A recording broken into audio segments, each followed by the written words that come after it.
full of stats. Engage Burnham. I'm your new wingman. We will win because we have. Welcome to CommLink. Hello and welcome back to another edition of CommLink Reacts. I'm Stubb, and as always, I'm joined by the one, the only, Silvius. How you doing, man? I'm good, man. Just a lazy Saturday morning. We got some coffee going and ready to check out what they got to say about master modes. Where you get all nice and cozy with Jared here. Oh, yeah. So, today's React, taking a look at Star Citizen Live Q&A Master Modes. Master Modes obviously been a subject of a lot of conversation in the Star Citizen community. One of the big changes coming to the game in the upcoming 3.23 patch. So let's have a look, see what they had to say about Master Mode. See if we can get some clarification on some of the big issues everybody's talking about. Take it away, Jared.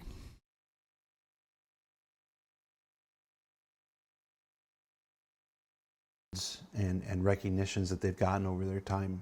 I mean, you could do worse. There's a lot of bands out there that are like, I wish we were Nickelback. Hi, everybody. Talking about Nickelback at the start. Welcome to Off to Star a good Citizen start. Live. Had to think about the name of the show. The Master Modes Q&A Super Edition. I'm your host, Jared Huckabee. And if you've never seen Star Citizen Live before, it's where we take about an hour at the end of our week and we discuss. People still listening to Nickelback 900 years in the future? Nickelback. Definitely. Wait for the countdown to go. Joining us on this show are four esteemed experts in the entire oeuvre of Nickelback.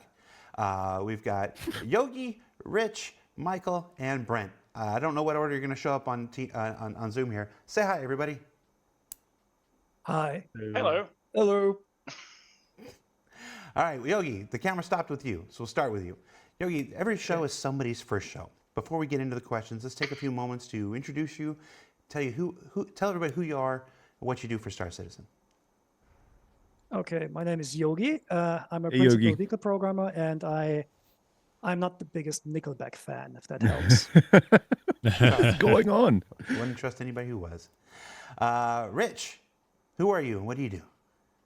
I'm Rich, and I'm a really big Nickelback fan. So we need to fix the trust issues, Jared. And I'm Hell the yeah, lead game Rich. designer on the vehicle experience team. He knows And what's when up. did you become a Force Ghost? Very recently. Rich is calling into us from a conservatory, which is a large glass enclosure with absolutely no way to block any of the light. So Yeah, and we've actually got sunshine today, which is very rare. it's all right. Tell me the ways of the Force. Michael,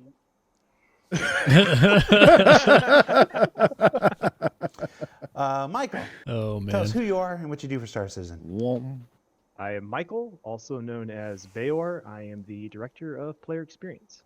What does the Director of Player Experience do?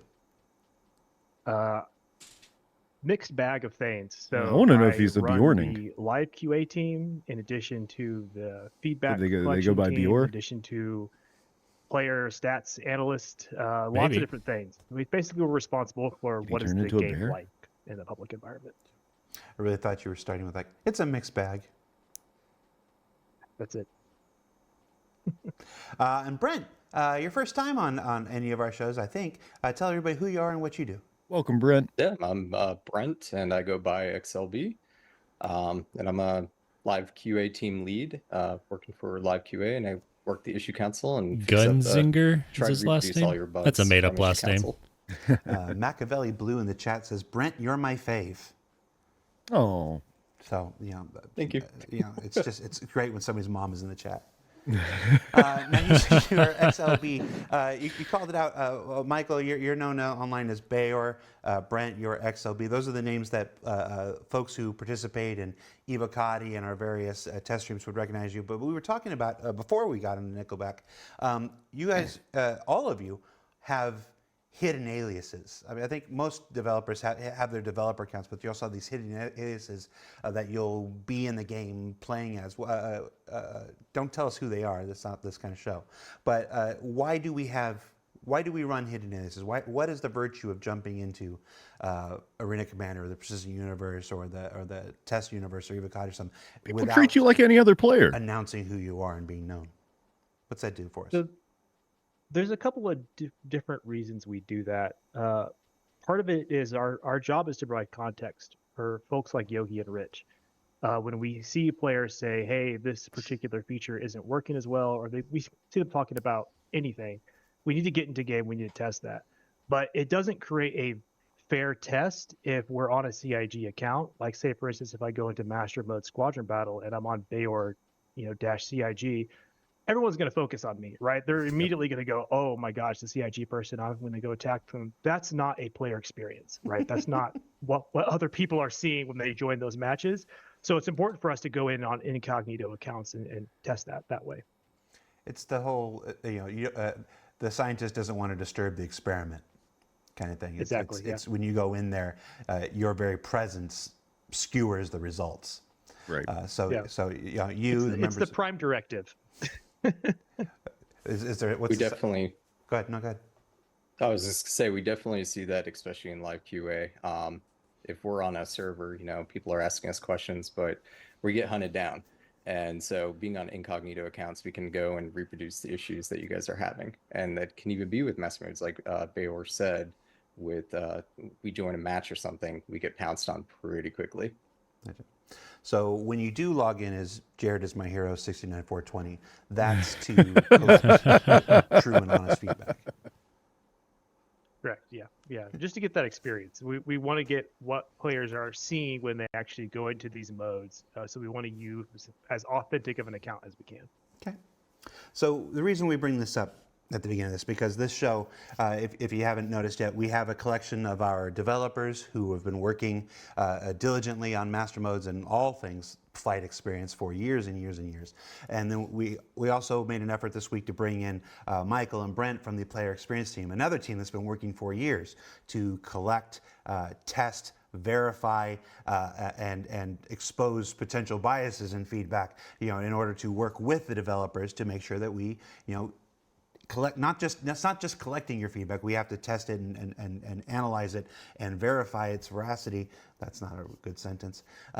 Before passing it on and making sure that it aligns with the intentions of our developers and designers and stuff like this. So we wanted to present as much of both sides of the situation as when we talk to the questions this month.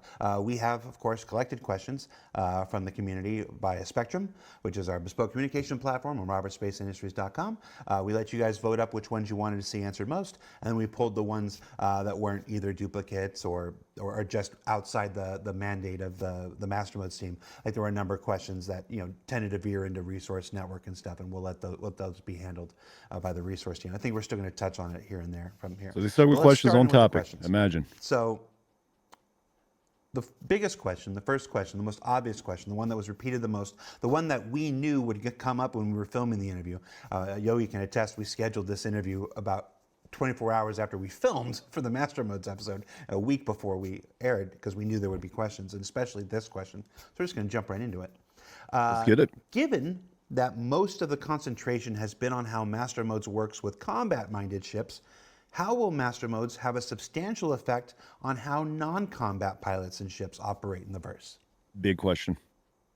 Okay, let's start with the big elephant. So in general, there is no difference between how we're treating combat ships and non-combat ships. If we want to have a consistent gameplay system, we need to make sure that all the ships apply to the same rules. Same restrictions to weapons and shields. To follow the same rules.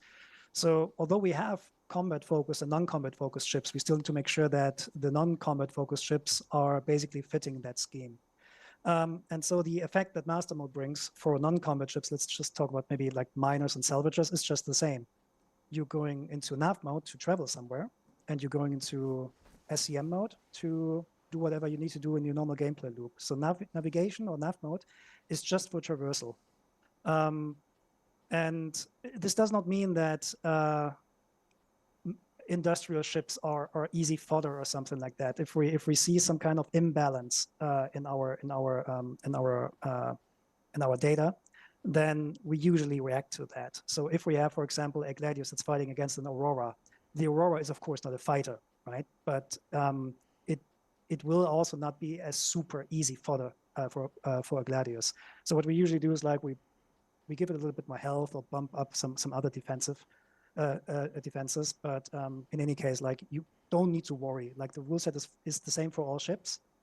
And I mean, the other thing with nav mode that came up was whether or not you can always escape a situation. So yes, if your navigation mode is completely spooled and your quantum drive is ready, you can usually quite quickly escape whatever combat situation you're in, unless there's some specialized ships that snare you in some way or keep you there. But this is depend on the case by case basis. So it sounds like if you're in a mole or whatever, right, and you're out there and you're with your crew, you're doing mining, you need to be in SCO mode for that, right? So if a small gang of pirates or whatever shows up and they decide they want to attack you, try to take your stuff, you'll still have to switch back to nav mode. So there's still going to be that timer happening in your ship as you're switching away. It doesn't sound like, to me, mining ships, salvage ships are going to stay in nav mode the whole time, right? When it comes time to do the gameplay loop, the job of either salvaging or mining, you're gonna have to be in that combat mode, quote unquote combat mode. Right. So, it sounds like master modes is going to affect these ships the same exact way as far as switching back and forth between modes, and there's going to be times where you'll have shields available or shields not available, depending on what mode your ship's currently set in. All of this sounds, reasonable. None of this seems like it's out of left field, but it's good to finally hear CIG just outright say it. Yeah, that little bit of clarification is good. I was Rich Yeah, about for sure. something, maybe flight Yeah, shooting sure. or so. Yeah, so a big thing with master modes for us is it's not just about combat. We can keep saying this, but it's not just about the combat ships. We have reworked every single ship in the game right now. And we've got a base archetype we use. So there's a difference between archetype and role for us. So archetype is something we use internally to start a baseline with a ship. But then as we move forward, we start to look at the role of ship and what that, kind of individuality of each ship means, But yeah, every single ship, in the game is going to have a rework and feel different to what it has done in the past. And there's been a big focus not just on the combat side of things, but what makes a good cargo ship, and what makes a bad cargo ship, and to make sure that the overall balance between these ships is fair, for everyone, because we do realize that the players in our game, there is some people that love combat, but there is people that don't really want to do combat. So we've got to tune ships for an environment where it's fair for everyone playing the game, and that's been a big focus of ours. Because we don't want people that don't want to do combat to feel like combat is always a threat. It's just always something in the game. There's always got to be something to kind of balance that out. And it's going to be, there's going to be a big learning process. When it first goes out, there's a good chance we might not get it right. There's there's definitely a good chance we'll make some changes, and we'll definitely listen to the feedback. Pretty safe bet. And we'll start making, iterational changes on these. But our overall goal is that the game is fair for everyone, no matter what, you come to Star Citizen for. Yeah, Nona Nelson. Oh no, they avoided that most upvoted question. No, we just didn't start with it. We're one question in. Jill.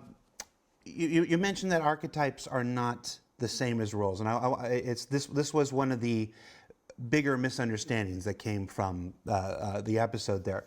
Archetypes are are not about the overall purpose and intention of the ship. Archetypes are about a flight profile. It's building out a number of flight profiles as a starting point, as a first pass assumption on a vehicle before you go in and do individual specific tunings. So yes, the archetypes tend to be combat focused, because that's where the whole, I don't want to say rock paper scissors, but the essence of balancing between the different fighter types is most important. We don't need a miner ship and a salvage ship to have individual flight characteristic archetypes. They will have their own individual tuning, so they won't handle exactly the same.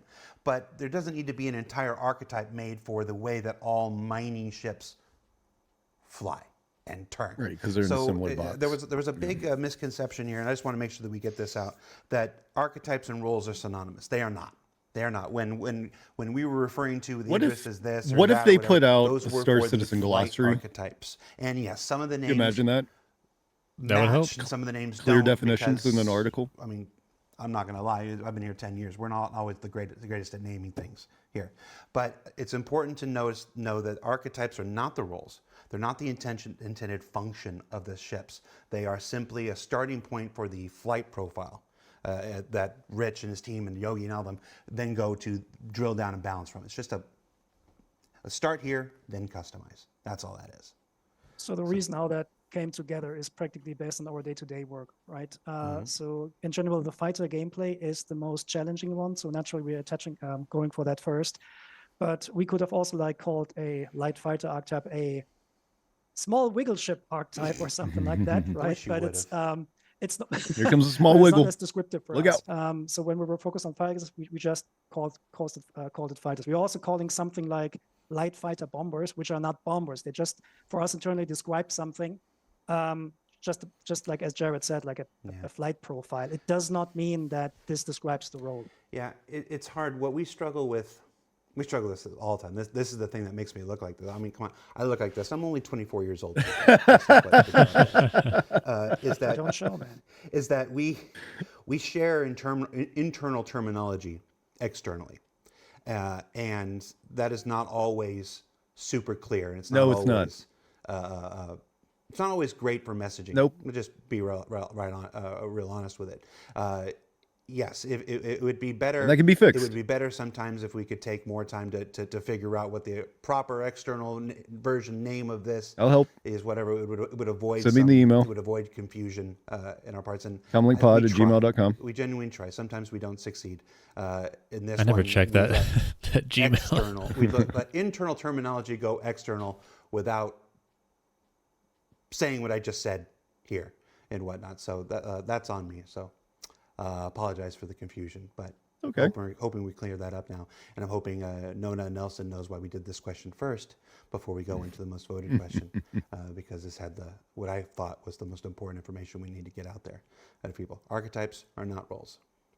So now, because Rich, you mentioned, Yogi, you mentioned that nav mode is what helps players get away and stuff like this, and how we're going to combat that and stuff. The most voted on question was, can you explain in detail how quantum dampeners and quantum snares will work on ships in nav mode? Not yet. No, the thing is the obviously quantum dampening and snaring, and in general keeping or trapping players within the SEM speed is something that makes or has a big impact on combat itself. But the thing is, we have not specifically implemented that part yet. It's on the to-do list for 3.2.3. Whether we're going to make it for 3.2.3 or not, we don't know yet, because there's a couple of things we still need to iron out. For example, do we simply say you cannot boost away? Do we need to take the size of the ship that wants to escape into account? Do we just change the spool timers? These are all just small details which we haven't tried out and internally tested yet. I mean, this also leads to the question that at 3.2.3 is not the full experience for master modes, right? It's just the first step. Right. There will be stuff missing. It does sound like, is QED just going to be offline potentially with 3.23? So this will be we will build on that work, but exactly if quantum dampening and etc. will be there on day one when master mode releases, I do not know yet. It depends how well the normal work progress continues in the next few weeks. We'll see. Right. Yeah. Let's remember that there's a reason I've been referring to the first half of 2024 when I talk about when these features are arriving. The normal folks haven't figured. Some folks have figured it out. Some folks have. The normal quarterly release cadence doesn't really apply to a patch that's this big and whatnot. 3.23 has enough content in it that would have covered 3 normal quarterly patches. So since December and the first conversations of this post-CitizenCon, I've been very specific about speaking about the first half of 2023. We don't have a date to give you, but for those, I already see folks in chat like, oh, this comes out next week, and they don't have it figured out. No, it doesn't come out next week. Still being worked on, and like I said, when we have an update, I'm sure we'll share it with you. All right, but now you Probably know a why lot we of didn't start pirates that. not happy about that answer. Yeah. With the new nav mode, with the way nav mode has been described, will we be able to stay in it and travel everywhere avoiding combat? What are the planned limitations of nav mode? So you will be able to always stay in nav mode. Whether it's suitable for you to do that, You won't be is a able to do different question. everything. You will just not be able to access certain operator modes from nav mode. So things like scanning, for example, you can, but the guns operator mode, the missile operator mode, mining and salvaging will not be available in nav mode. So you can just go around, but this also means like your shields are not effective, which means if you are, unless you're currently quantum traveling, you're still vulnerable to attacks. So, but when you're spooled and you are under attack, you still have the option to, I mean, not for now, but later when the new quantum travel experience comes online and you have quantum boost, you can actually get out of this thing very fast. But still, there's no clear no to this to the question whether or not you're invulnerable to combat. You're not. If you're flying around in normal space, you can be attacked. Yeah, it's just easier to get away. I want to poke in here. Still Tomo 2. Am I never going to be in danger ever again? Going back to the previous question, he goes, you'd think quantum interdiction stuff would be architected before all these master mode changes. Lamau, he says. Why is the quantum interdiction stuff, why is this a secondary consideration to all the other breadth of work being done on master modes? I think this has more to do with the realities of how games are developed. Things like quantum interdiction speaks very strongly to the quantum travel experience. And when we created master modes, we did this roughly in parallel with a new quantum travel experience for Squadron. The thing is that although these things work together, we're bringing them separately back to the PU. Quantum dampening is not a thing that is of a big importance in Squadron. So that feature, in combination with master modes, was just not ready. But the thing is, if we don't move tech that's ready over early, then we're dragging a lot of like legacy with us all the time. So this basically for master modes, or let's say for IFCS, that means that large parts of the codes is there doubled there, because we know which parts we can throw away when master mode is active, and we know which parts we can keep. But if we keep too much legacy stuff around for a long time, it just increases the maintenance effort a lot. So and also the game is not finished. So these things, they just happen. Yeah. It's like engineering and game design is hard. It's really, really hard. But that's a wonderful answer, Yogi, that our friend Still Tomo has reduced to QD not important, which is not at all what Yogi said. What Yogi said is there aren't other players using QD in Squadron 42, and we're moving a Squadron 42 feature over to the PU. So it wasn't in the original Master Modes mandate because it wasn't necessary in Squadron 42. Now it will be considered, and now it will be addressed in the PU, is what he said. He did not say it wasn't important. That's you. Also, Being it's bad. also important to it's also important to consider that, you know, our team is part of these conversations pretty early on, and we call out this stuff really early, and it could be developed in a way that let's focus on master mode and then figure this stuff out later. But we mentioned these things early. We mentioned how do you tackle a ship? How does the Mantis work in this context? Yes. And Yogi and Rich are already thinking about that ahead of time. Even if they're not necessarily solving those problems right away, they're like, how does this fit into the overall picture anyway? Mm-hmm. And so we already consider those things, and we call those out extremely early in the process so that they are part of the overall design, even if we don't get to them right away. Yeah. And now the chat, we're just proving that we're live. I mean, it says it's live in the corner right now. But folks, I didn't say there was no QED in Squadron 42. I said there were no other players. There's no PvP QED. I mean, you can imagine a world where I'm having flashbacks to my job watching all this in a multiplayer universe with PvP implications. That's what we're referring to. I don't have my zoom in camera. I would stare for a while. Just imagine the camera's zooming in because I'm staring at you because you know better. All right. Do they How though? do master modes, especially the nav mode, work in atmosphere? We haven't talked about it. Is there any reasonable change to how they work in atmosphere? Nope. So it's going to fly the same as it does currently. So if you take a ship in nav mode into atmosphere, you're going to suffer the same drag, consequences of that. And then if you switch to SEM, you can be limited to those speeds. Pretty simple. This was a big one. I've been wondering this one. Are there any plans for the SEM and nav mode transition times to differ between ships? For example, through question. engineering optimization, either ship role or even component archetype or tuning. Hopefully long term. Will it be the same for every ship or different? It'll be the Talk to same. me about this. No, they're definitely different. So the swap time is defined by two things. One is a value which we currently set per ship. The other one is defined by the quantum drive that you're using, because the quantum drive, when you go into nav mode, the quantum drive spools up, and this is the thing that unlocks the high speeds. Specifically, like I don't want to talk about engineering gameplay because another team is handling that, but it is a value that can potentially be changed by I don't know, tweaking your quantum drive. As I said, I don't want to talk specifically about this because this is not. Let us make some special modifications ourselves. But in the initial master mod release for 3.2.3, the ships will have different values in terms of spool times, specifically between like fighters or interceptors. Interceptors, for example, they spool just faster because we want them to be fast and to actually work as interceptors when they need to. So the difference, there will definitely be different times. And specifically, the larger the ship, usually the longer the time becomes to spool.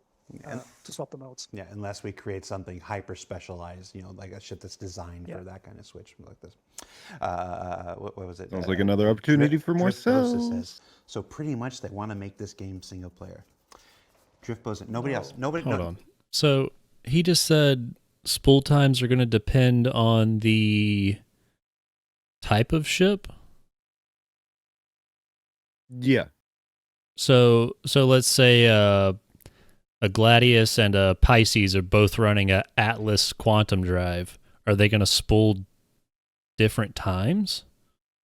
Like one's going to be faster than the other because they're different type of ships, even though they're running the same quantum drive? I mean, if they're running the same quantum drive, I would assume that they would spool up in the same amount of time, unless they let us, tinker with those stat values at some point. Well, yeah, with engineering, I think they've said it before. You'll be able to tune different components to, like get better fuel usage or spool faster or whatever. But we already have quantum drives that spool faster or jump slower or whatever. So is that going away with master modes? I don't think so, right? So then why would they say that different type ships have different spooling times instead of saying it depends on the quantum drive?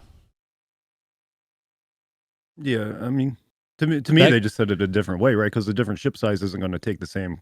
Like a Gladius isn't. You can put an Atlas in a Gladius, right? But a Carrack's not going to run an Atlas. So, like by default, it would be different. Right. That I don't know. That just confused me more than it answered a question to me because I could just be misunderstanding it, but just the way they worded that seemed like the quantum drive you're running isn't going to matter. It's going to matter because of the size of the ship. Which determines the quantum drive that you can put in. I think is what they're getting at. I don't know. It could have been a clearer answer, but yeah, they're alive. Yeah, I don't know. That just confused me. So I wonder if they are just kind of making all quantum drives kind of spool at the same time and shit like they did with shields and weapons and everything else, and then later they're going to go back and change how the quantum drives work again. Yeah, that could be what they're talking about. I don't know. Yeah, that confused me. Everybody else earmuffs. I'm talking just to Driftbows. Back this up just a few seconds. Secretly what I want the very start of Jared getting onto this guy. 3.2.3, the ships will have different values in terms of spool times, specifically between like fighters or interceptors. Interceptors, for example, they spool just faster because we want them to be fast and to actually work as interceptors when they need to. So the difference, there will definitely be. See, he's saying times. fighters and interceptors spool specifically, the larger differently. the ship, Yeah. When like a usually buck the and a longer the time. gladius are different, or a fighter and an interceptor, but they run the same quantum drives. Yeah, unless we create something hyper I don't know. specialized, like a ship that's designed for that kind of switch like this. What was it? Drift Bosa says, so pretty much they want to make this game single player. Drift Bosa. Nobody else. Nobody else. Everybody else earmuffs. I'm talking just to Drift Bosa. Yes, that's actually secretly what I'm actually saying. You should go to Reddit. Go to Reddit and say I said that. Yeah. Just you. You're the only one who knows. I'm telling you. Why is there no UI and HUD update coming with the Master Mode? That is not true.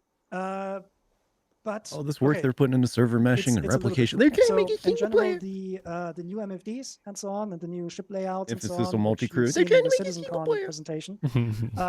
They won't be in 3.2.3. What will come to 3.2.3, however, is the visor-based update, which meaning all gunnery improvements, target brackets, like all the 3D thing that is projected to whatever it needs to be projected to, at this appropriate distances. That stuff will make it in. This also means like we're removing all these old 2D based sprites that you have on the aiming UI. So there's a partial UI update for it. And it should be noted that as you'll see with other things, it's impossible to work on everything, all things at all times. And many members of the UI team have very important work with the mobiGlas, the star map, the internal maps, all the work that's coming into 3.23. So it stands to reason that there are some things that are going to have to be delayed and come later. Jared looks so one of the over. things that we talked about in the show, and Mike and Brent, this is one of those ones I expect to hear from you quite on, is the struggles with master modes and 1v1. So let's talk about that for a bit. What are the struggles with that master mode? Because we've all seen it internally, even I've seen it internally, in these giant fur balls of like squadron battle. Master modes is fantastic. It keeps the screen full of other ships and stuff, and you really feel like you're in this huge epic space battle. But that isn't translating as well as we'd like for one-on-one. So talk to me, what is the issue, and then what are we thinking about pursuing as far as a solution? I'll talk a little bit about. Go ahead. I'll let Brent go ahead, actually. No. I was just going to say there's definitely a lot there. It can even just be on balancing, whether it be the tuning of the ship, how it handles, or just even health pools, or even like the weapon gunnery changes that are coming. There's definitely a lot of things that can contribute to why 1v1s sometimes don't feel the best, but the furball or the squadron battle feels really good too. Bayor, I think you have more on that too, of like why the 1v1s. Please take this. A couple Please of take key this. observations that I think players are having with it. Because we limited the velocity space with master modes, you're seeing people get this locked in feeling where they're hitting these max speeds and they can't go beyond that, and their opponent is hitting the max speeds, and you get kind of stuck in a position where you can't get an advantage over them. That's that locked in feeling caused by the velocity space itself. In addition to, a lot of 1v1s are mirror matches, what we call mirror matches, where you're facing the same ship. So the most common is going to be Gladius versus Gladius, right? And when you're facing the same ship, you have the exact same performance characteristics, so you can counterbalance one another pretty easily, and you end up with a head-on situation quite often.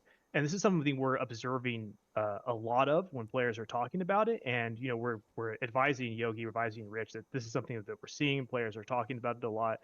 And as for solutions, I'll kind of let Yogi and Rich talk about that a bit more. But that's the information we're passing on. Yeah. Okay. Yeah. Okay. So sorry, No, you No, go. No, all right, okay. Yeah, so we do a lot of iterative testing here on the vehicle team. So we're constantly testing new things, and Mike and his team do a really good job of providing the feedback, and then we discuss that feedback, but then we action that feedback in testing, and we try and find out what caused it. And it's never just like, oh, just move this thing here, or just move this thing here. It's always like a really complicated combination of things that that are quite difficult to get sometimes, and also difficult to basically implement it in the game, because we've got very complex mathematics behind a lot of the systems in the game. So it isn't just a case of just tweaking one number here and there. We've got to really break down and really understand the problem and what's causing it. But I said we do a lot of play testing. We get a lot of feedback internally, but we also do a lot of Spectrum in the forums and everywhere else to get a lot of feedback to understand, the way and why the combat is the way it is. Yeah, it is extremely hard to like the feedback from master modes was very, very diverse. Just the comments on the YouTube video that we had last time was very diverse. And then we're also like monitoring Discords and so on. And what I usually do is I listen to the worries that the players have, but I let Bayer and Brand actually come up with actual proposal, because for me it's very hard to filter through what's actually actionable feedback. But in terms of what we're trying, so we absolutely agree that the 1v1s, they're a little bit meh at the moment, but this has to do exactly with the problem of the velocities, right? We want to not go into high velocities because going into high velocities just causes one thing, and this is dragging out the fights more. The only class that really benefited from high velocities were light fighters, and in the legacy systems there were not a lot of space for light and medium fighters. For medium and heavy fighters. So in terms of what we're trying to make this more interesting in 1v1s is we're trying to break up that specific pattern where you have two ships circling each other and then they're feeling locked in. One of the tries that we did was actually adding more dynamic rotational speeds, so that when you hold boost, your boost pool needs to spool up first before it is expanded, and then it actually not just gives you higher accelerations, it also gives you higher rotation rates and so on. That did a little bit, but not enough yet. We do hope that with other things more in general, smoothing accelerations out a little bit more, so you don't get a super strong initial kick, but rather ramp them up, that this will create enough diversity in the maneuvering, so that we're getting in a better place with the 1v1s again. That said, 6 degrees of freedom is very hard to balance. Michael talked about the feeling of locked in. Another worry that always comes up is the feeling of backstrafing, right? So the backstrafing feeling itself is just mathematically hard to endure, because you need to have an insane amount of acceleration to actually overcome a target that is accelerating backwards on you, just to get around by this, right?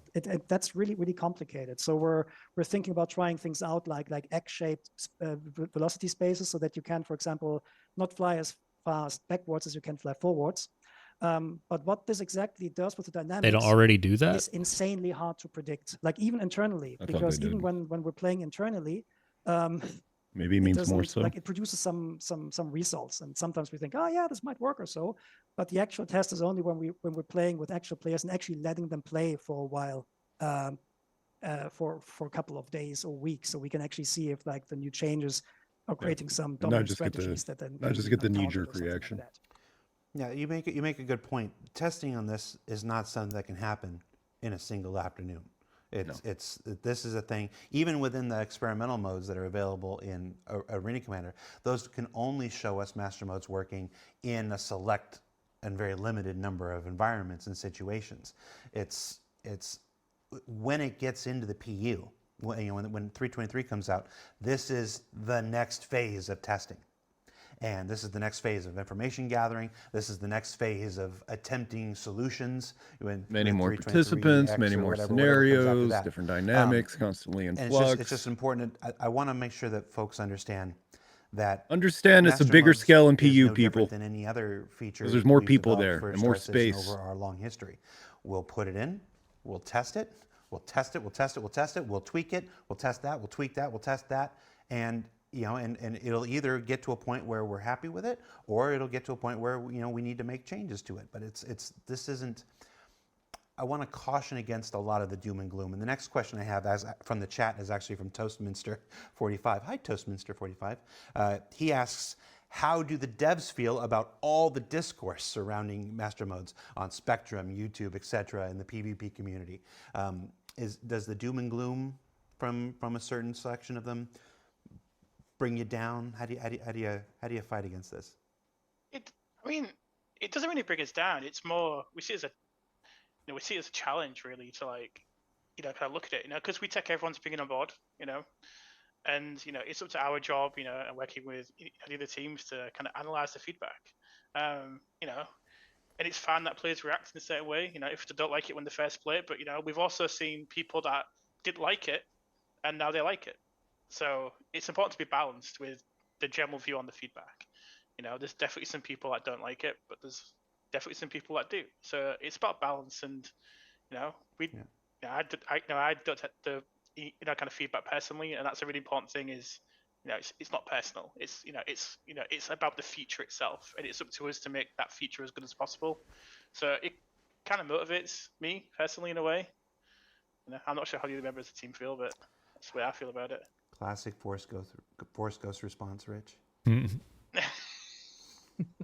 definitely know that I see a lot of the feedback, whether it be negative or positive, and it's definitely helpful when we get the constructive feedback, when people will give us more like, hey, have you guys thought about this? And it gives us a lot to think on versus just, oh, this is awful.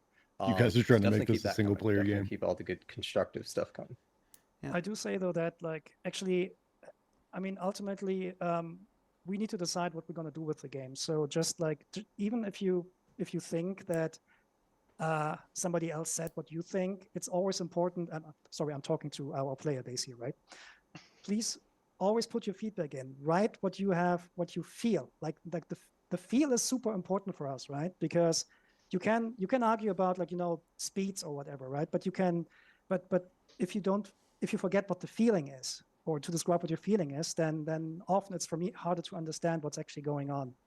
But in general, I was very happy with the amount of of feedback and the diversity of the feedback that we got. Even some of the negative feedback, because AC, MM, or the master mode, AC modes are experimental mode. We purposefully added some stuff in there just to try out how things feel. And some of the feedback, even when it was negative, quite often it actually matched up with our expectations, which also helps us to know that we're on the right track, right? So that's a fantastic point, Neri. I'm sorry for interrupting you. I want to make sure I don't want to lose that. Sometimes you test a thing you think is bad. This is an aspect of our project and all of game development that sometimes I think gets lost. Like, why would they put that out? And sometimes it's like, well, we think it might be bad. We think maybe that's not the way we want to go. We have a mechanism in these experimental modes for Arena Commander where we can test it. It's like we don't have to guess. We don't have to wonder if maybe that's not the way. We can actually put it out for testing and then know. So sometimes, and you're going to see this as experimental modes continue, as the what's the other PTU called? Experimental PTU or whatever it's called. As that continues, we're going to use it to test things we're uncertain about. We're going to use it to test things that maybe even somebody's like, I don't really think this is the way to go, but I know one way to find out. To experiment. Can you believe that? Put it out there. Experimental modes is for experimentation. Keep that in mind. That's crazy. Keep that in mind sometimes. Crazy talk. And I also want to say, Can't believe it. It would be very easy. It would be very easy to write off a lot of the negative feedback as people don't like change. And I'm sure that applies to some percentage of folks out there. I'm sure there are some percentage of folks out there who aren't giving it a chance because they just don't like change. But it would be naive and stupid and dishonest, and it would not be effective for us to just hand wave all of that feedback with that. There are people out there who simply liked and preferred the other way. And also true. That's valid.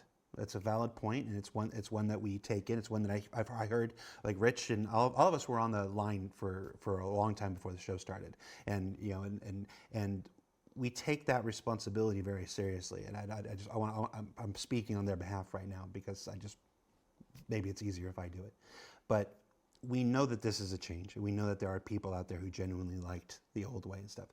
We believe this is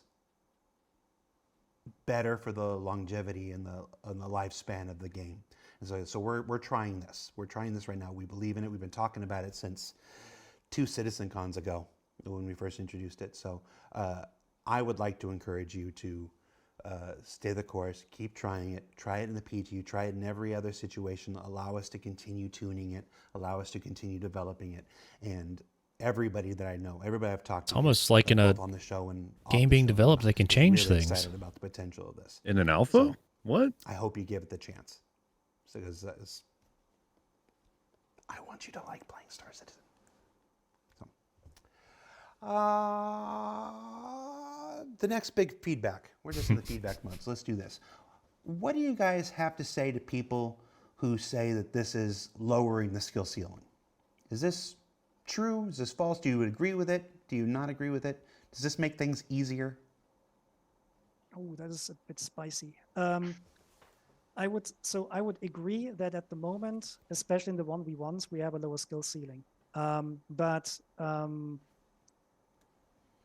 at the same time, we're also lowering the entry, like the skill floor? The skill floor to actually do PvP or space combat in general, right? So I do think that for the longevity of the game, the changes we're doing right now are actually suitable. I think the question towards whether the skill ceiling is a little bit lower is the same question in terms of like, what can we do to make 1v1s better, right? Like it kind of steers in the same environment, right? So basically for me, from my point of view, it goes back to just making the flight dynamics a little bit more dynamic and a little bit better so that people who are spending a lot of time in their ships, they learn what the ships actually can do. And so that the maximum performance envelope of a ship is not directly always available, but you have to work for it in order to get it. That's at least what I read out of that. Okay. Let's see.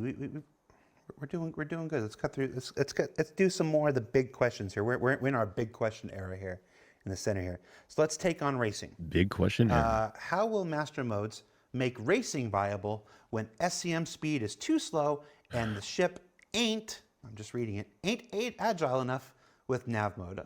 Is that true? This question came in a couple different forms in the question thread. This is just the one I've chosen to read. But okay. Talk to folks who think this is having a detrimental effect on racing. Okay, so I spoke with PET about this, what players mean by that, because technically there is no difference between what kind of like flight performance your ship has between SCM and nav mode. And nav mode is actually a little bit bigger because you have a wider velocity space available to you. So what we think that is, and Michael, correct me if I'm wrong, is the absence of the overly G advantages you got through from tricording in the past. The problem with tricording was always that you get more acceleration when you go forward, left, and up, right? Because the accelerations on each direction, they actually accumulate. The problem is that the more acceleration a ship already has and the more spherical tuning is, that advantage can get up to 70% in the worst case, right?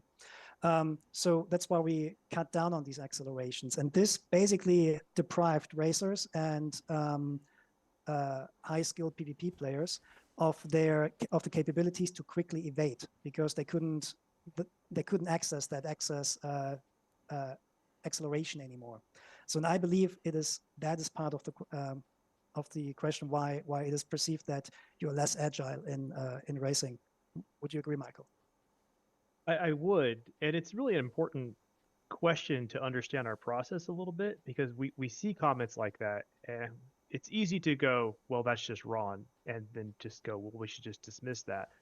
But in reality, what we do is, well, why are they saying that? Let's look into the process, understand the context of what they're saying, and figure out what exactly is going on. And Yogi is exactly right.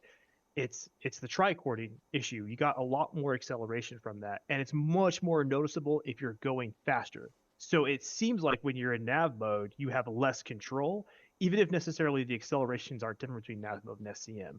So we don't dismiss feedback even if it has sort of the wrong statements in it. We try to understand that context, understand what is that, are they getting at, what could they do that they can't do anymore, and try to figure out if there's a problem there that we can address.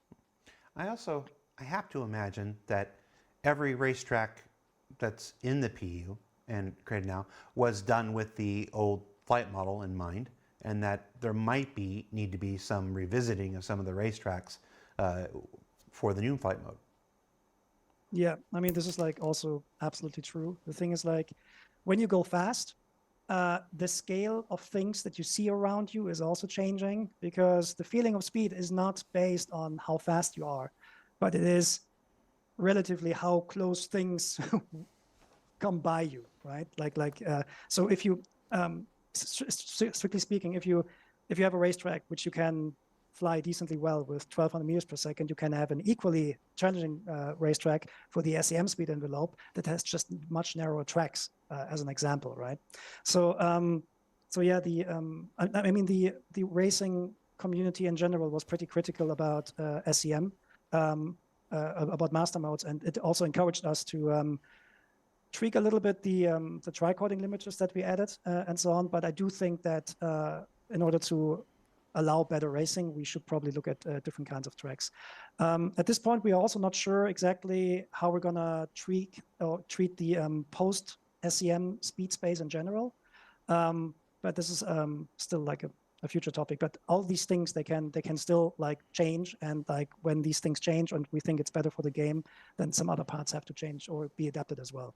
That said, I would say the best racetracks that I could imagine is one where you actually need to swap between the modes, so that you have like areas where you're supposed to like using your cornering speed much more than other cases, right? Like, and then I don't know, you come around a corner, you see, the next target is like, I don't know, 20 kilometers away, swap to nav, go.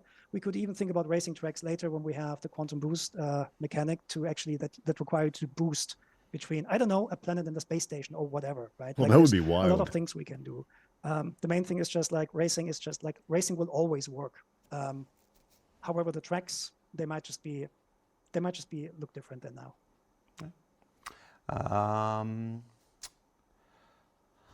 Lots of questions, both in the chat and in the Spectrum thread about how Master Modes works with multiplayer and stuff.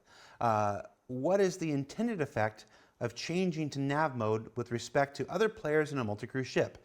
For instance, the entire crew of a Master Mode Hammerhead is unable to do anything while the pilot is in nav mode. Yeah, when the pilot is in nav mode, the Hammerhead is traveling from A to B, and the Hammerhead is either escaping from combat or just simply going to another position. There's nothing to do for the turret gunners in that case. So who would have thought? When we're talking about like crew roles in the future, this would be the perfect time to, I don't know, swap out fuses or stuff like that, and doing all the maintenance on your ship that you want to do. Yeah. And let's not forget that multi-crew gameplay is not the full breadth of the intended multi-crew experience that we want to build is not limited to just being turret gunners.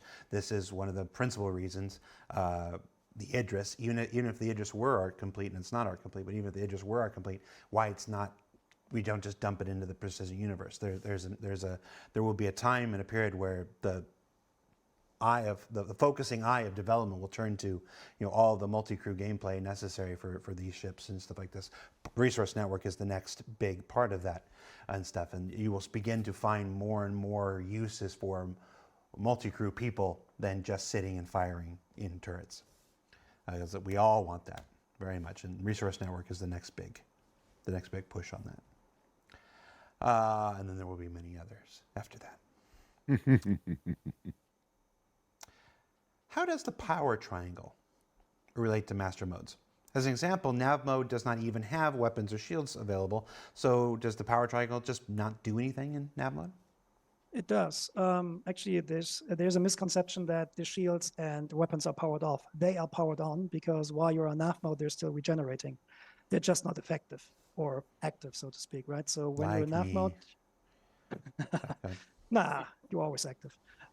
So as I said, like the only thing that we currently have in is that when you're in nav mode, the regeneration rates of your weapons and shields are a little bit lower. But whether we keep that or not is a different question. So your guns, they still regenerate ammunition. Your shields are actually not, they're not regenerating in your shield phases, they're regenerating into a buffer. But when you swapping back from nav mode to SEM, that buffer is then filling up the shield phases quite quickly, and it cannot be, and when this happens, that process cannot be interrupted by any hits. So when you come out and your spool time is over, you have the full available shield strength to you. Will we be able to use countermeasures in nav mode? At the moment, not. Honestly, I'm not too, or shall I say, the team, we don't know yet if we're keeping this or not. I think it's actually behind They the should scene change bar. that. Yeah. At the moment, we don't see any reason to actually allow that because we're really fast, and we would like at least the opportunity that the counter gameplay against missiles has more to do with your maneuvering and nav mode than just putting out some Bold strategy. countermeasures. See how it Actually, plays out for 'em. maybe Brent and Bayo, could you maybe talk about how this is currently being used in the arena modes, arena commander modes? Sure. What we see is that people are using missiles to counter someone moving into nav mode. So typically when somebody is moving into nav mode, there's a spool up period. And if you're paying attention to the signature, you can actually see an EM spike on the ship when they go into nav mode. And so people who are skilled and understand what that looks like can already start to spool up their missiles to sort of counter that, or they can watch the speeds. They can watch the rate of closure or the rate of separation that they're seeing, which is available on the UI. And they can start to lock on a missile and launch one to sort of counter that and force them either to drop out of nav mode to launch countermeasures or to figure out a manual way of evading or take a hit from a missile. There's some balance things I think we could probably talk about in the future to figure out, how to get that to work a little bit better. But it is interesting gameplay, and it does add a little more spice to the use of missiles than we had before. You guys can I think evade missiles? some of the behavior I've seen, and again, I haven't seen a fraction of what you've seen. Some folks dropping chaff and then jumping and then switching into nav mode, which is a tactic that's viable because the chaff can't be fired in nav mode. And I want to clear that I'm seeing the live chat here.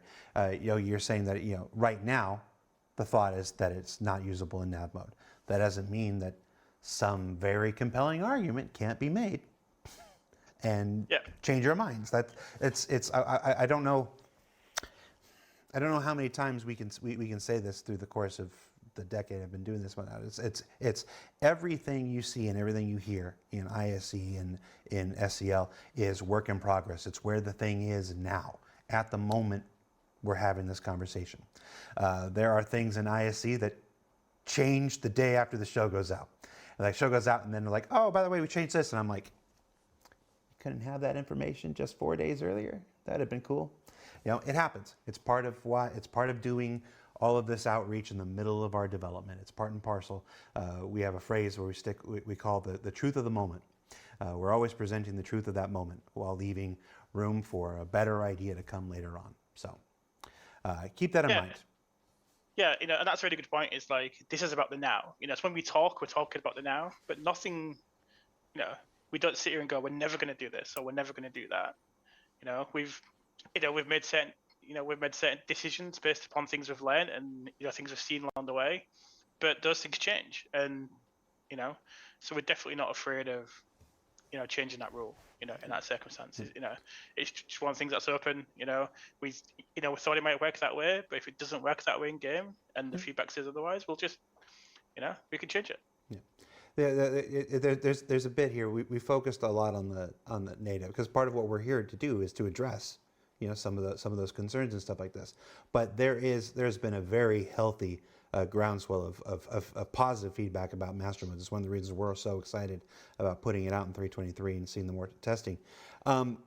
Mike, you mentioned being able to check the EM readings and stuff. The next question I have here is: are there any changes to generalized stealth mechanics with master modes besides being able to tell when they're switching?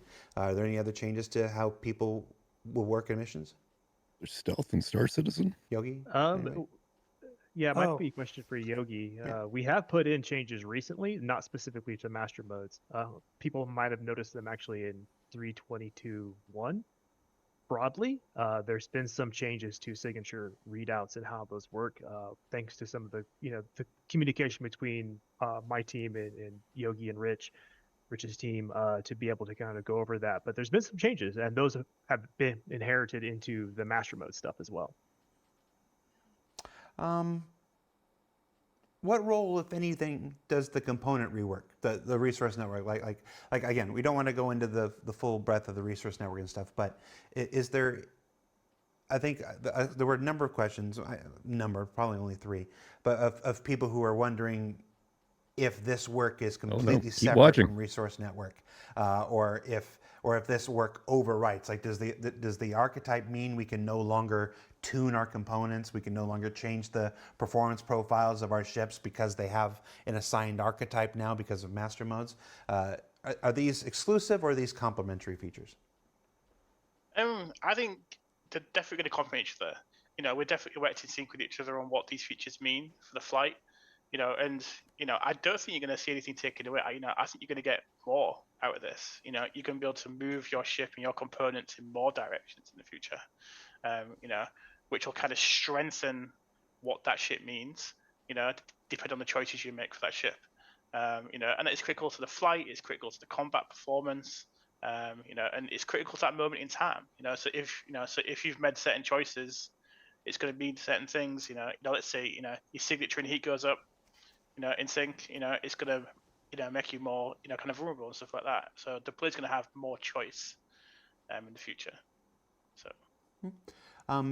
Some of what you've said about nav mode being intended to help you escape and stuff has obviously made some players who dream about being a bounty hunter kind of nervous. It's like, oh well, if the mode switch is designed to help people be able to get away. Bounty hunters have been nervous for obviously years. We're going to have to do something to help with folks who want to pursue a bounty hunting profession. I know, Yogi, you already said a lot of the QED work and stuff is still to be decided and stuff. But what are your initial thoughts? What are your initial thoughts on what we can do to make master modes work for players who specifically want to catch up and capture their prey when we've created a mode designed to help them get away?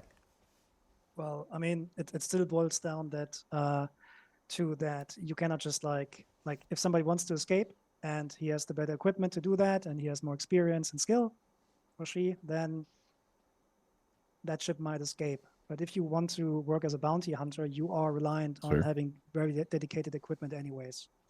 One of the things we're thinking about here is the importance of distortion weapons, since the quantum drive is the thing that allows the velocity advantages or speed advantages in nav mode, where we're thinking about making the quantum drive, for example, very susceptible to distortion damage.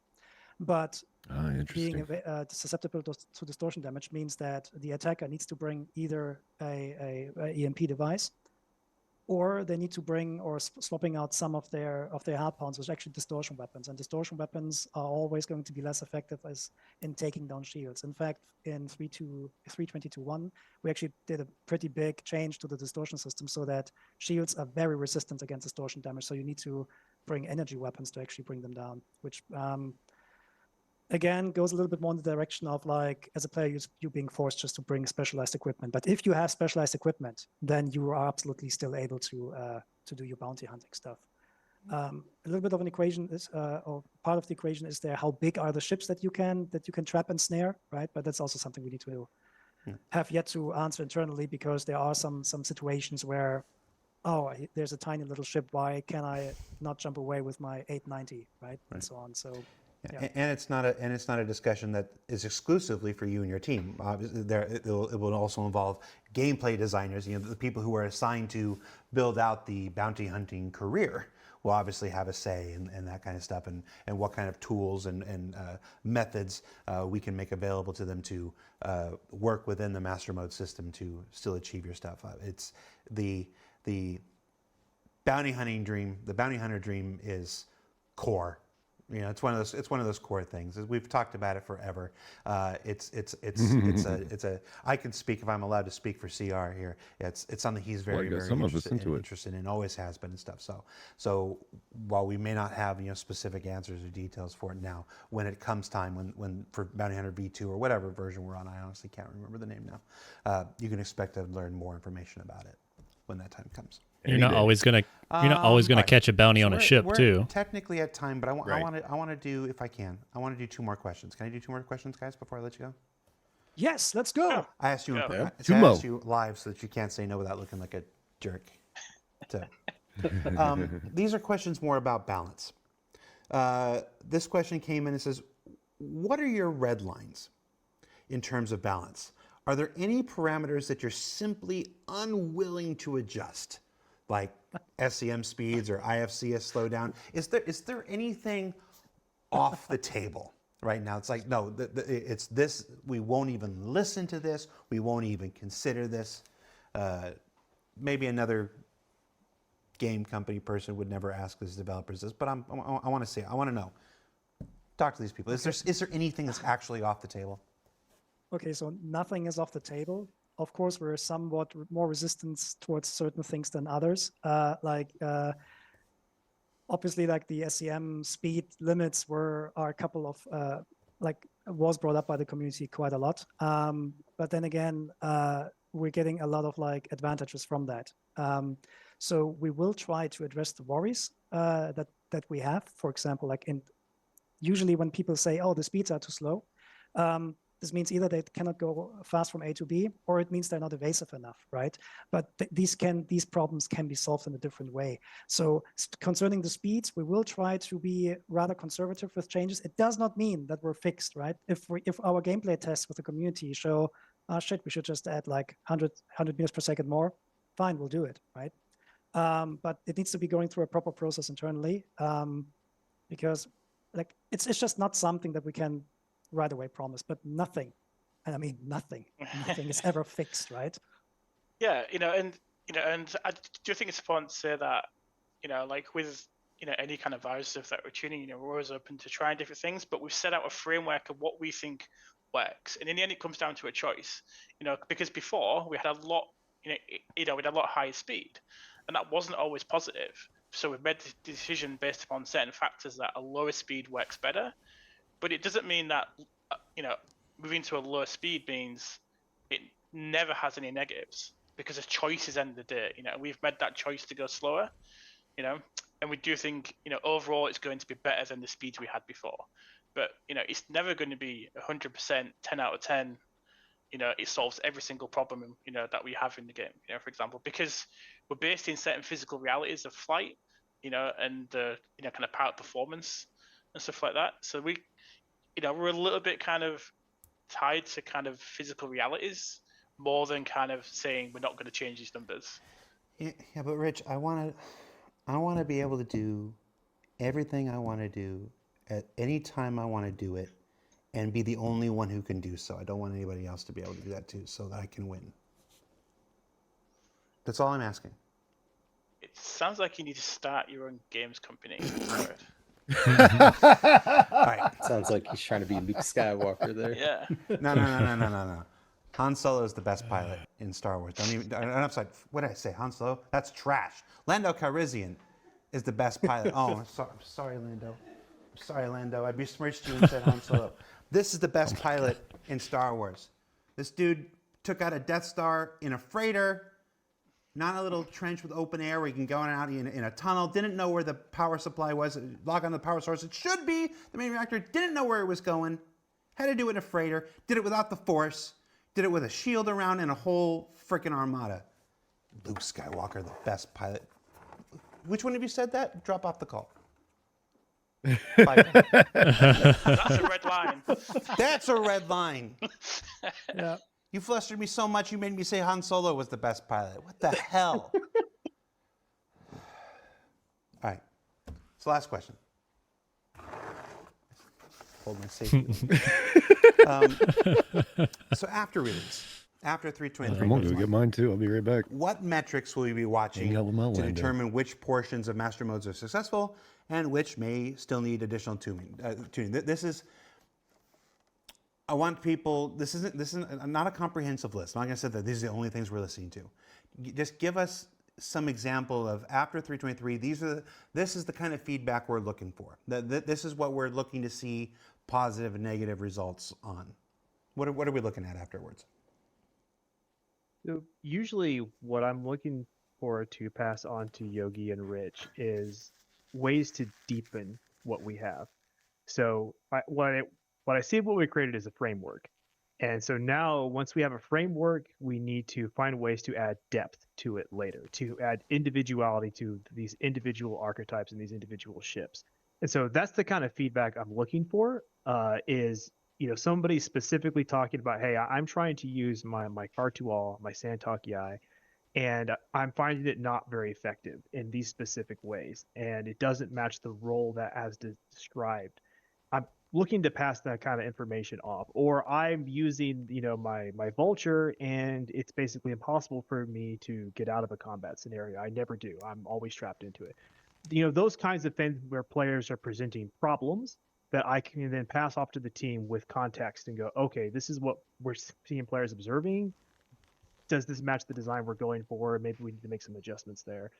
And it's that deepening. How can we add further depth? How can we add further skill checks? How can we actually make this a little bit better of a skill curve, a little deeper, all that kind of stuff? That's usually what I'm looking for.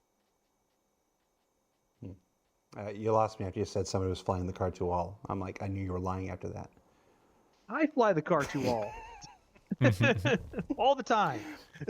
From the back seat. Ooh, provocative. Oh, I'm tangled up in my earpiece. That is provocative. All right. But just to add on that, Okay, right? There was some more to it, though, right? Because what we're also getting from Michael teams are sometimes recordings of actual flight combat that happens, which we can then analyze and go forth and back. We're getting KDR graphs and so on. So sometimes we see that something is wrong in the data. There's a lot of stuff. Sorry. There's a lot of stuff that is going on. Like it's not just like the qualitative stuff that Michael just described. It's also quantitative data. That's an important part of. I do want to mention that we don't just look at Spectrum and Reddit or YouTube videos and go, this is how it is. We compare that, what people are saying, with what we observe in the data from our behavior analytics too. We look at kill to death ratios, we look at accuracy values, and we combine that with our own observations in the game. So sometimes people might be like, multi-crew ships are terrible. Then we'll look at the kill death ratios and we'll go, well, it looks like they're doing really well. And then we'll go into the game and look, and go, wow, everyone just avoids them. And like that's provides that kind of context. We don't ever look at a singular piece of information and go, this is the truth of the experience. We look at everything we possibly can to provide all of that context. Unless they're a content creator in which their opinion weighs 10 times more than everybody else. Nope. You cut away. I was really trying to keep a straight face with that one. You cut away. I wanted them to see just how strong a straight face I could keep when I said that. That's it. That's our show, everybody. Thank you for sitting through another episode of Star Citizen Live, our weekly live stream at the end of our week. This is Lando, and I'm still thinking about that Luke Skywalker comment. If you haven't checked out this week's ISC, it was a wonderful episode about many of the FPS improvements that are coming online in the upcoming Alpha 323. Not all of them, but some of them. Where's the Q&A we'll for that one? Next week for SCL with the members of the FPS team there. All those folks you saw there. We'll see if we can't get Zach to bring his shades and a shotgun with him. He literally showed up to the interview with shades and a shotgun, and I'm like, you're not getting away with that. We made his mom very proud anyway. And then, of course, next week's ISC is a big one that I know a lot of folks have been waiting for. It's the character customizer in Alpha 323 in much of its glory. Still a work in progress, but just what we're already seeing is some cool stuff. You may have seen some sneak peeks in this week's show. It's going to be a good day for truly taking ownership of your character going forward. So I'm really excited about that. We're going to raid somebody. I think we're raiding, is it still PC at 101? Are we live? We're still raiding PC 101. Are we getting this raid? Up above the chat there. If you want to go raid we're a day PC late. 101 or whomever it ends up being, be nice, be respectful, and when you wipe your feet and say, we love you, John Crew, when you're there. So thanks a lot. Take care, everybody. That was Yogi. That was Richard. That was Michael. That was Brent. What if they raid this PC 101 person and they're just take care. Just dogging master modes right as the raid happens? I hope that happened. Oh God. Oh man. So pretty good Q&A session, I thought. Yeah, a little bit more insight. Yeah, I feel like, I mean, there was a couple of good bits of information in there, but I feel like the majority of the show was them just like putting fires out and telling people to chill out.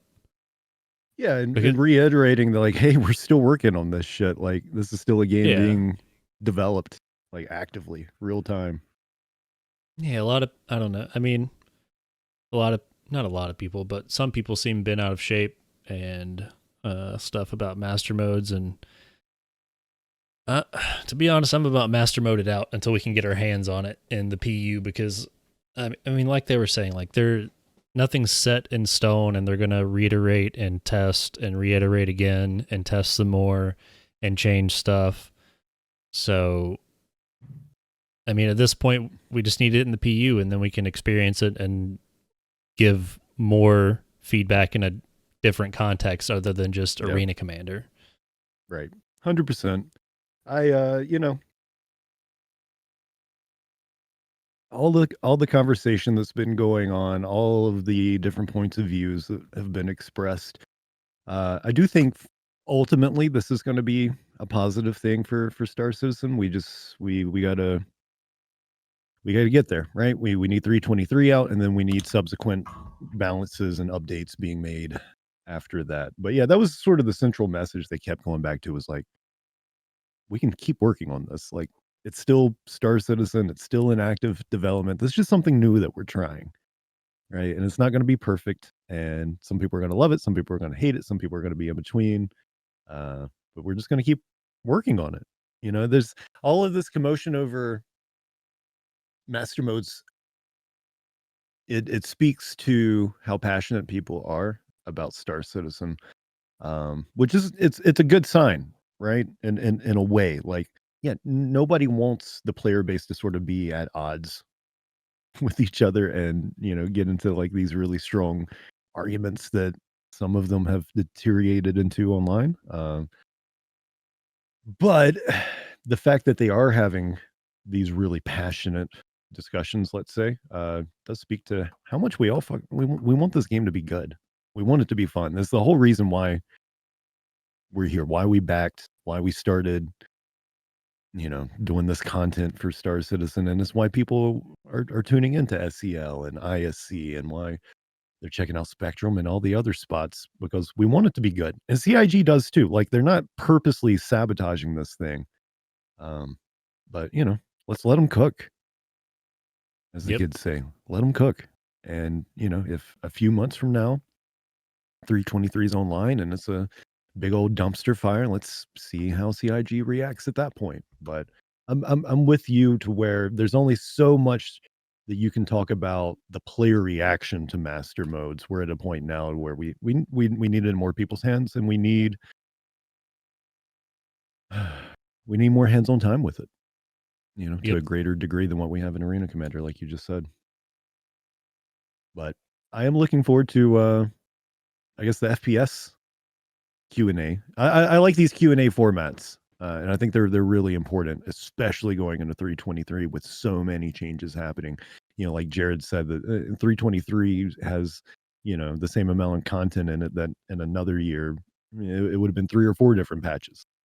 Why is it not out already? Why can't I play it yet? And so when you're making those sorts of seismic shifts in the game, like, you're gonna ruffle some feathers. But yeah, it is what it is. It's in development. They're experimenting. They're testing. I would love to know what field people work in, where every experiment and every test they do just goes off without a hitch, and there's never a need to go back to the drawing board on something and readjust things. And I don't know who all these perfect people are. They just fucking nail everything new that they try to do just right off the bat. They're out there, apparently. Apparently they are. And I hear CIG's hiring. So, go fix it. Go show them how it's done. Get a job, show them how it's done. There you go. And with that, hope you enjoyed today's react to Star Citizen Live Q&A Master Modes. Jared's over it. We're starting to feel a little over it ourselves. Everybody take a chill pill. going to be okay. It's going to be all right. If you enjoyed today's episode, make sure to go ahead and like and subscribe for more. Also, keep in mind, hey, we do the CommLink Podcast weekly. Every week it hits YouTube and Spotify, where we discuss all things Star Citizen and Squadron 42. We also have the CommLink Alert that is available on YouTube and Spotify when major articles are published onto the Star Citizen website, like a monthly report or a roadmap roundup or a ship Q&A. Those are read aloud, audiobook style, and put out into both the YouTube and the Spotify feeds, for those that would rather hear it than read it. We're also on social media, Instagram and Twitter/X at CommLinkPod on both of those platforms. If you head over to our Twitter at CommLinkPod, pinned to the top, you will see a post giving details for our Cutter Rambler LTI giveaway that's currently happening. Would love to give that thing away any day now. I've been mentioning that giveaway a lot. It's still going on. Our goal is to hit 100 followers on Twitter, and then we will have that giveaway. And currently, as of recording, we're at 36. So still plenty of time to get in that giveaway at CommLinkPod over on Twitter. Anything else to say, Silvius? Did I miss anything? I don't think so. Let's go record a podcast. Yeah, time to talk more Star Citizen over on the podcast. See you there, guys. Like and subscribe. Ciao, ciao. Be safe. Stay well. Bye-bye. See ya.